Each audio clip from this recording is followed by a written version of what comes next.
Nous sommes très heureux de vous accueillir à la Chartreuse de Valbonne, ce magnifique monument historique, bien connu de nos voisins, mais sans doute pas suffisamment dans le département, puisque c'est sans doute le deuxième monument architectural du Gard, après notre fameux pont du Gard qui est très connu, lui. Ce bâtiment est donc en complet ordonnancement, comme il était au XVIIe, XVIIIe siècle, comme il était à la Révolution, en fait, dans toute sa splendeur. Nous avons tenté de le conserver, de développer les activités qui au départ étaient des activités sanitaires, qui sont maintenant parties sur Bagnols-sur-Cèze, au château de Coulorgue, qui sont aussi à Pont-Saint-Esprit, au hameau de Ventabrin.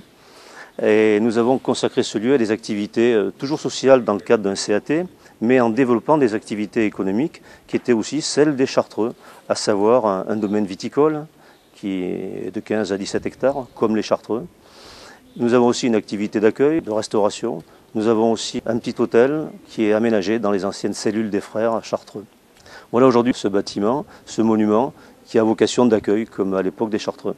Par cette belle journée, nous avons aussi le plaisir d'accueillir des amis de l'abbaye de Val-Sainte et Jean-Yves Meignier, qui est un grand jardinier de Val-Sainte, qui est une autre abbaye des Alpes de Haute-Provence. Et je crois que je peux demander à Jean-Yves Meignier de vous en dire davantage sur cette abbaye et sur l'exposition qu'il a pris en charge aujourd'hui. L'abbaye de Val-Sainte se situe dans les Alpes de Haute-Provence et la 4e abbaye cistercienne de Provence, fille de l'abbaye de Sylvacane, donc créée en 1180.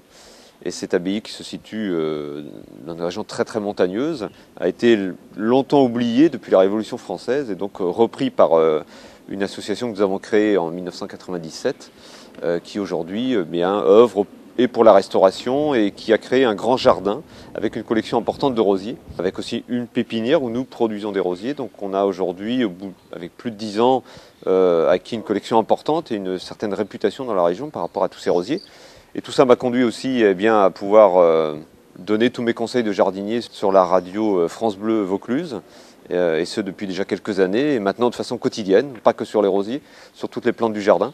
Donc on a organisé cette journée sur le thème de la rose, qui permet bien sûr de découvrir la chartreuse, mais aussi ça va être l'occasion de découvrir les rosiers, donc expliquer un petit peu les différentes catégories de rosiers et l'utilisation. Puis l'après-midi, une mise en pratique dans la petite roseraie de la Chartreuse de Valbonne, avec une initiation à la taille et à l'entretien. Donc voilà, donc ça fera 3 jours bien remplis pour parler des roses et découvrir la chartreuse.